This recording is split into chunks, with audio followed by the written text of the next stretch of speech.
Hello dear students, welcome to Smart Knowledge. प्यारे बच्चों, आज इस वीडियो में हम डायरेक्टरेट ऑफ एजुकेशन की ओर से दिया गया मिड टर्म प्रैक्टिस पेपर उसको हम यहाँ पर सॉल्व करेंगे। क्लास 9th रहेगी, विज्ञान विषय रहेगा, साइंस विषय रहेगा। ठीक है। सो मैक्सिमम मार्क्स आपके 80 रहेंगे और टाइम जो होता है वो आपका 3 आवर्स का होता है। ये जो प्रैक्टिस पेपर है बच्चों, यहाँ से आपको काफ़ी हेल्प मिलेगी सितंबर एग्ज़ाम में। आपका जो पेपर होने वाला है उसमें किस तरह का पैटर्न होगा, कितने क्वेश्चंस होंगे, कितने मार्क्स के होंगे, वो सारा एज इट इज़ आपको इस सैम्पल पेपर से मिलेगा। साथ ही काफ़ी इंपॉर्टेंट क्वेश्चंस जो है वो कवर किए गए हैं और काफ़ी हेल्पफुल रहेगी ये वीडियो आपके लिए। सो इसको ज़रूर करके जाइएगा जितने भी क्वेश्चंस दिए गए हैं। जनरल इंस्ट्रक्शन देख लेते हैं। सबसे पहले टोटल 39 क्वेश्चन रहेंगे। टोटल 5 सेक्शन में आपका पेपर होगा। इंटरनल चॉइस आपको देखने को मिलेंगी। सेक्शन ए में आपके 20 MCQ रहेंगे। सेक्शन बी में आपके 6 जो है 2 मार्क्स के क्वेश्चन रहेंगे। सेक्शन सी में आपके 3 नंबर के क्वेश्चन रहेंगे। सेक्शन डी में आपके 5 नंबर के और सेक्शन ई में आपके सोर्स बेस्ड क्वेश्चन रहेंगे। 3 क्वेश्चन, एक फिजिक्स से होगा, एक केमिस्ट्री से होगा, एक बायो से होगा। ठीक है। इसी तरह 3 जो लॉन्ग आंसर क्वेश्चन होंगे आपके 5 मार्क्स वाले, वो भी मोस्ट प्रोबेबली एक फिजिक्स, एक केमिस्ट्री और एक बायो पोर्शन से रहता है। सेक्शन ए करते हैं जिसमें आपको 20 MCQs और एसेशन रीजन के क्वेश्चन देखने को मिलेंगे।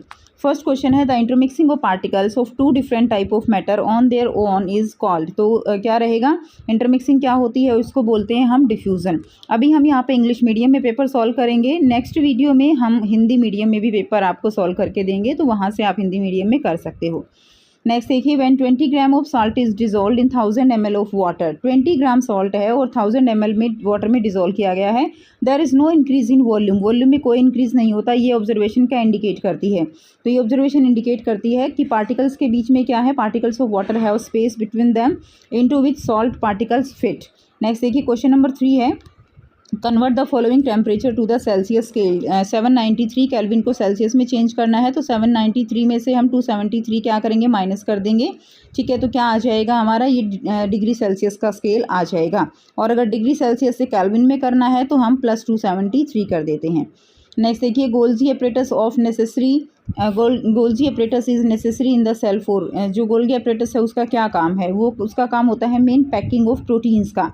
किसका काम होता है स्टूडेंट्स, पैकिंग ऑफ प्रोटीन्स का। क्वेश्चन नंबर 5 है विच of the following can perform photosynthesis. Photosynthesis कौन कर सकता है, आयरन कायमा, क्लोरीन कायमा, कॉलन कायमा, स्क्लेरन कायमा। तो इसमें फोटोसिंथेसिस कर सकता है क्लोरीन कायमा। ठीक है, क्लोरोफिल के कारण ही जो है इसका नाम क्लोरीन कायमा होता है। क्वेश्चन नंबर 6 है under normal condition the maximum temperature that can be achieved by heating water. तो maximum temperature that can be achieved by heating water, कितना टेम्परेचर जो है वो अचीव किया जा सकता है, तो ये आ जाएगा आपका 100 डिग्री सेल्सियस। क्लियर है, सी इसका आंसर रहेगा 100 डिग्री सेल्सियस। नेक्स्ट देखिए, question number 7 which is not a connective tissue. Connective tissue कौन सा नहीं है, ब्लड भी कनेक्टिव टिश्यू है, कार्टिलेज भी, बोन भी, लेकिन जो स्मूथ मसल्स होती हैं वो कनेक्टिव टिश्यू नहीं है। उसके बाद नेक्स्ट देखिए, क्वेश्चन नंबर 8 है cattle husbandry is done for. Cattle husbandry क्यों की जाती है, तो agriculture, increasing milk production, increasing meat production और एग्रीकल्चर वर्क के लिए। तो इसमें फर्स्ट, सेकंड, थर्ड आपका आंसर हो जाएगा, यानी ए आंसर रहेगा। क्वेश्चन नंबर 9 है विच is not an accelerated motion. कौन सा जो है एक्सेलरेटेड मोशन नहीं है, वो आपको बताना है। तो uniform velocity, constant velocity, circular motion या बोथ ए एंड बी। तो which is not an accelerated motion कौन सा हो जाएगा, C answer. A and B दोनों ही एक्सेलरेटेड मोशन नहीं है।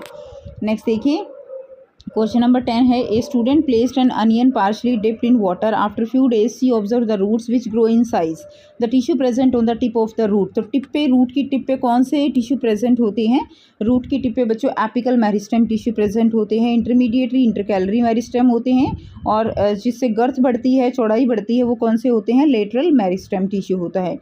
क्वेश्चन नंबर 11 है xanthium and parthenium are example of. Xanthium और पार्थीनियम किसका एग्जाम्पल है, तो ये क्या है, these are the weeds. What are weeds, weeds are the unwanted plants. Question number 12 which of the following is not an liquid gas aerosol. Liquid gas aerosol जो है वो इनमें से कौन सा नहीं है, तो मिस्ट, क्लाउड और फोग ये लिक्विड गैस एरोसोल हैं, यानी गैस के अंदर क्या है, ये लिक्विड है, लेकिन स्मोक जो है वो गैस के अंदर क्या है, सॉलिड है। याद रखेंगे, गैस के अंदर क्या है, सॉलिड है। नेक्स्ट देखिए, क्वेश्चन नंबर 13 दिया गया है stratified squamous epithelium is present in. Stratified squamous epithelium वो किस में प्रेजेंट होता है, तो वो स्किन में प्रेजेंट होता है। नेक्स्ट क्वेश्चन नंबर 14 है if the tip of the grass plant is removed, अगर ग्रास प्लांट के टिप को रिमूव कर दिया जाए, even then it keep on growing in length, लेकिन फिर भी वो उसका जो लेंथ है वो ग्रो होती है, तो वो किसके कारण होती है? तो देखिए उसमें कौन सा होगा? Apical meristem, lateral meristem, intercalary meristem and cambium. तो इसमें आंसर क्या आ जाएगा? अगर ग्रास की टिप को रिमूव कर दिया गया है तो इसका आंसर आ जाएगा आपका इंटरकैलरी मेरिस्टेम। ठीक है, एपिकल मेरिस्टेम तो हमने निकाल दिया है, तो ये आंसर नहीं होगा। अब इसका आंसर क्या होगा? इंटरकैलरी मेरिस्टेम इसका आंसर हो जाएगा। Next question number 15, tissue is a group of similar kind of cells specialized to perform a particular function in the body, therefore presence of tissue in a multicellular organism ensure। तो multicellular organism में tissue जो है वो क्या perform करते हैं? That is a division of labour. Question number 16 है, what would be the displacement of a particle moving in a circular path of radius R after completing half a circle. ठीक है, radius दे रखी है are और पूरा एक circle half circle करने के बाद क्या होगा? तो ये कितना हो जाएगा? 2r हो जाएगा। नेक्स्ट देखिए question number 17 to 20, they are assertion reasoning based question. ठीक है, जिसमें इसमें क्या होंगी? 2 स्टेटमेंट होंगी, एक असर्शन होगा और एक उसका रीज़न होगा। तो आपको बताना है कि ये असर्शन जो दिया गया है उसका रीज़न अप्रोप्रिएट है, करेक्ट एक्सप्लेनेशन है या नहीं है। उसी के बेस पे आपको ए, बी और जो है सी, डी आंसर आपको देने होंगे। देखिए जैसे कि क्वेश्चन नंबर 17 है, 17 क्या है? असर्शन दिया गया है, the states of matter are interconvertible. States of matter जो है वो क्या है? इंटर कन्वर्टिबल है। The states of matter can be change by changing temperature और प्रेशर। तो ये भी ठीक है और ये इसके एक्सप्लेनेशन भी ठीक है कि इस तरह से हम जो स्टेट्स ऑफ मैटर है उनको इंटर कन्वर्ट कर सकते हैं। तो both A and R true and R is the correct explanation of A. तो आंसर क्या हो जाएगा? ए हो जाएगा। आंसर आपको यहाँ से देखना है, जो ये ABCD दिया गया है यहाँ से आपको आंसर देख के तब ABCD में लिखना है।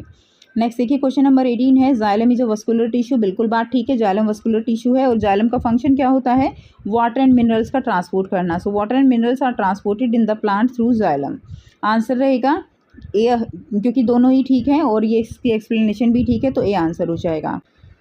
क्वेश्चन 19 है, असर्शन है, सेफ्टी बेल्ट्स आर वोन टू प्रिवेंट एक्सीडेंट। और ठीक है, सेफ्टी बेल्ट क्यों पहनी जाती हैं? एक्सीडेंट को प्रिवेंट करने के लिए। रीज़न क्या रहेगा? Safety belt exert a force on our body to make the forward motion slower.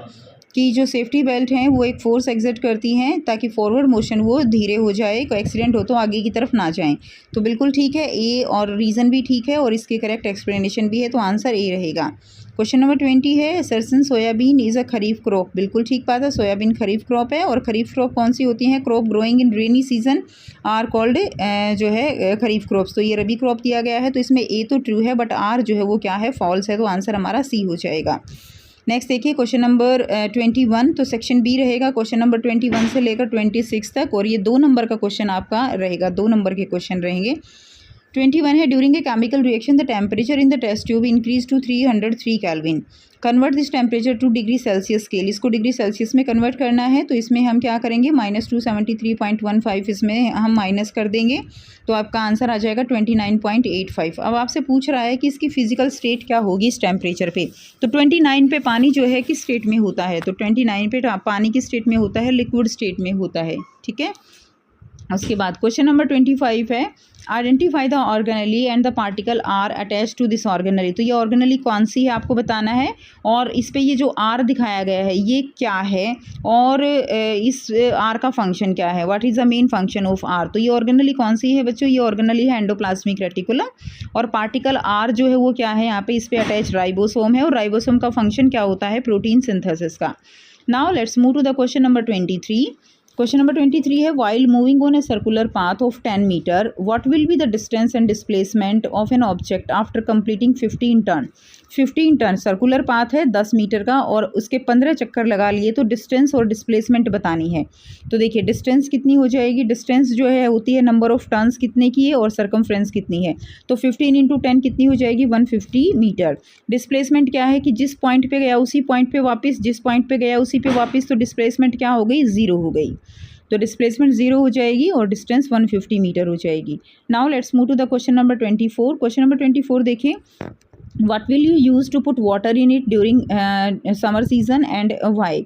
तो समर सीजन में पानी जो है उसको कहाँ रखते हैं हम? मटके में रखते हैं। Container for water in summer you would use a clay pot, matka, to put water in during the summer season because it cool the water through evaporation. Helping to maintain a cooler temperature compare to other container. तो ठीक है, उसके अंदर evaporation process होता है, इसमें bullet point रहेगा evaporation. ठीक है, उसके बाद नेक्स्ट क्वेश्चन नंबर 25 है, list 4 water resources available that are used for irrigation purpose in India. तो 4 वाटर इरिगेशन किससे करते हैं, इरिगेशन सिंचाई किससे करते हैं, रिवर से, कैनाल से, ग्राउंड वाटर है, रिजर्वायर है। क्वेश्चन नंबर 26 है, blood is very important connective tissue why. तो blood as a connective tissue, blood is considered as a connective tissue because it perform functions similar to other connective tissues such as. अब blood जो है वो क्या क्या transport करता है, transport nutrient करता है, गैसेस, वेस्ट, हार्मोन्स पूरी बॉडी में ट्रांसपोर्ट करता है, इसीलिए क्या है, एक इम्पोर्टेंट कनेक्टिव टिश्यू है।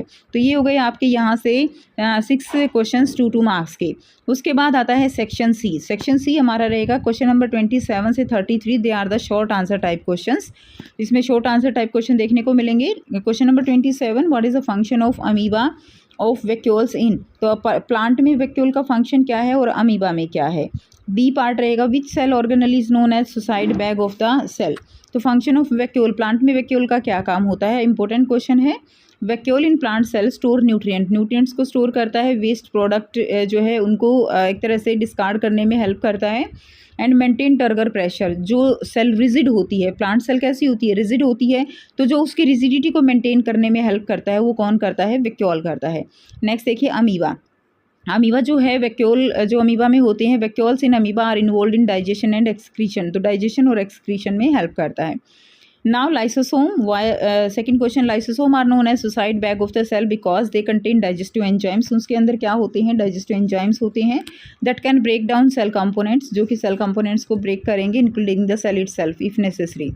ठीक है, नेक्स्ट देखिए क्वेश्चन नंबर 28 है, name any 3 epithelial tissue and their location in animals. 3 epithelial tissue के नाम बताने हैं और उनकी लोकेशन। ये क्वेश्चन काफ़ी इंपॉर्टेंट है इस तरह के, जिसमें आपको अलग अलग पूछा जाता है कि ये वाला टिश्यू कहाँ प्रेजेंट होगा। इसमें एक्सरसाइज में भी क्वेश्चन आपका दिया हुआ है। नेक्स्ट देखिए, squamous epithelium found in lining of blood vessels, alveoli of the lungs. Cuboidal कहाँ होंगे, lining of kidney tubules and glands में इंपॉर्टेंट है। और कॉलमनर कहाँ होते हैं, lining of stomach and intestine में। और में इसमें क्वेश्चन दिया गया है, difference between striated unstriated cardiac muscles on the basis of their structure and site and location in the body. So striated unstriated muscles और कार्डियक के बीच में डिफरेंस नॉर्मली बहुत इंपॉर्टेंट है। यहाँ पे आपसे स्ट्रक्चर और लोकेशन के बेस पे पूछा गया है।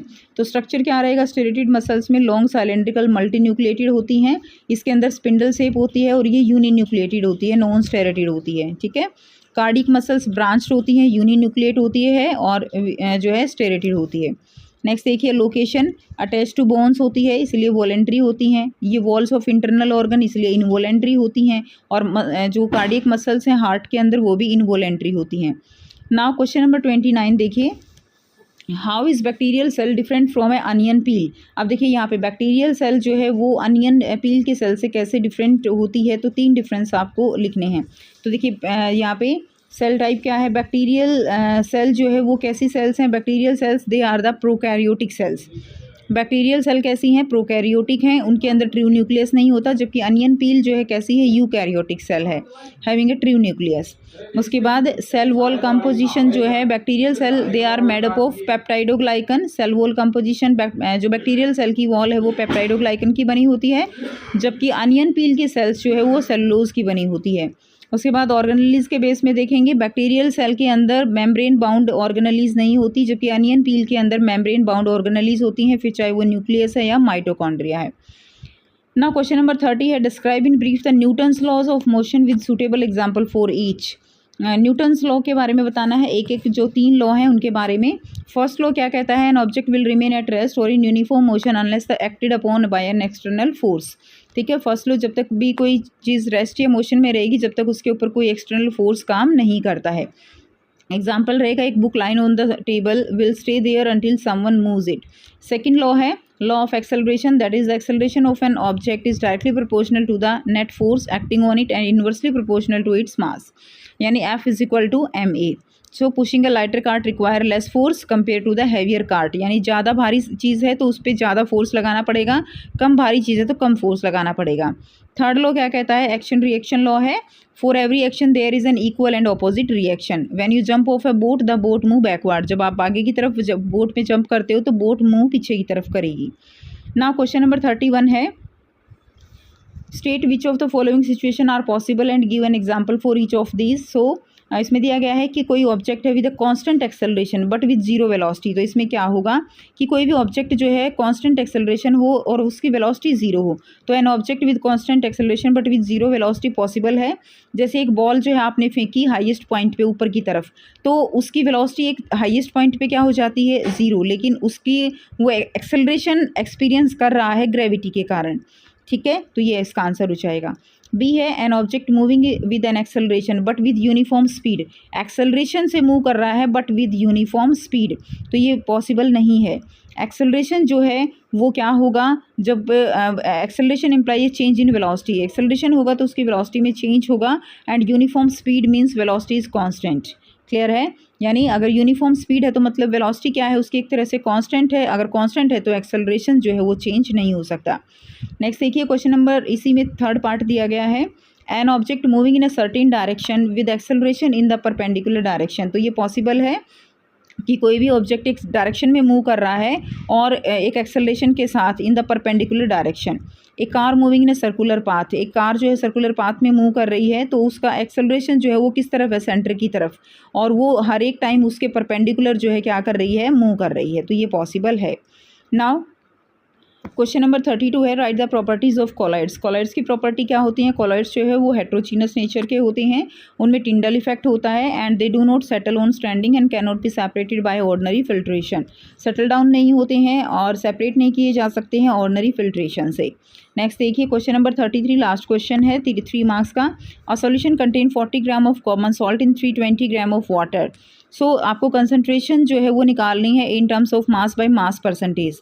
तो यहाँ से आंसर करेंगे, सोल्यूट का मास कितना है 40 ग्राम, सोलवेंट का मास कितना है 320 ग्राम, सॉल्यूशन का मास कितना हो जाएगा, टोटल कर देंगे 360 ग्राम। कंसंट्रेशन निकालनी है, किसकी निकालनी है, तो निकालनी है हमें कॉमन सॉल्ट कितना दिया गया है 40 डिवाइडेड बाय टोटल कितना है 360 मल्टीप्लाइड बाय 100। जिस तरह आप अपने मार्क्स की परसेंटेज निकालते हो बिल्कुल उसी तरह कि कितने एक सब्जेक्ट में नंबर थे और टोटल कितने सब्जेक्ट थे इनटू में 100, तो आप उस सब्जेक्ट की परसेंटेज निकालते हो। सेम इसी तरह से यहाँ पे हम किसी भी सॉल्यूशन की कंसंट्रेशन निकाल सकते हैं कि कितना परसेंट है। ठीक है स्टूडेंट्स, तो यहाँ पे हमने सेक्शन सी तक कर लिया है। बाकी section D, section E 5 marks के क्वेश्चन है, सोर्स बेस्ड क्वेश्चन है, वो हम नेक्स्ट वीडियो में करेंगे, और हिंदी मीडियम में भी आपको सेम क्वेश्चंस मिल जाएंगे। सो आई होप आपके लिए वीडियो बेनिफिशियल रहेगी और आपको सारे क्वेश्चंस भी समझ आए हैं। ज़रूर से इनको प्रैक्टिस करके जाइएगा। मिलते हैं आपसे नेक्स्ट वीडियो में। Till then take care, bye bye.